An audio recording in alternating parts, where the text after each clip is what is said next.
Oyi, sizga bir nechta savol bersam bo'ladimi? Mani yoshimda nimani orzu qilgansiz?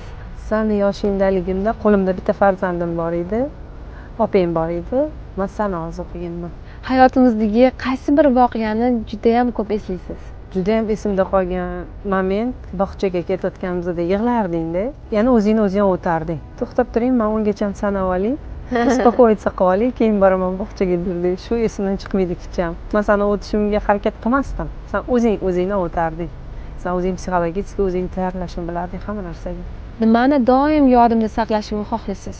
Esingda bo'lsin, onalar har doim farzandi uchun yashaydi. O'zing ham ona bo'lding, buni bilasan. Hali yana ko'p his qilasan. Har doim esingda bo'lishini xohlayman, men seni yaxshi ko'raman. Muhimi, chiroyli lahzalarimizni ko'p saqlab qol. Уже saqlayapman. Ayollarning hissasi havodek. Biz uni ko'rmaymiz, ammo har kuni nafas olamiz. O'zim ham ona bo'lib, onam menga qancha mehnat qilganlarini his qilmoqdaman. Ba'zan e'tibordan chetda qolsa ham, ayollarning o'rni juda ham muhim. Honor kompaniyasi ko'rinmas lahzalarga yangicha nigoh nomli konkursini e'lon qildi. Bu konkurs ayollarning ko'rinmas mehnatlarini qo'llab-quvvatlash uchun. Siz ham o'z tarixingiz bilan bo'lishishingiz mumkin.